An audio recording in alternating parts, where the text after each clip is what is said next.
1100 जी 1100 जाए वे 11.5 जी शारी आ गए जे 11.5 जाए वे 11.5 शादी जाए 11.5 नाम लगा लो 1210 रुपए भाई 1100 शारा को नाम लगा लो 11.5 किलो दी जे मेरे कोले भाई जाना आ दूजी ढेरी भी ले दो शहरां दे ना वो भी नगद करो आ भी नगद करो 1100 1210 रुपए आ बेचो डोलिया दो बेच के आप बोलो जी 1210 लगवा भाई ना 10 जी बोले नहीं आ जा नहीं ना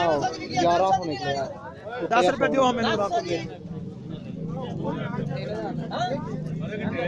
भाई ना पीछे हो यार फिर तू आपसे ऊपर काम शुरू कर दिया यार 8.5 जी 8.5 9 जी 900 900 9 जी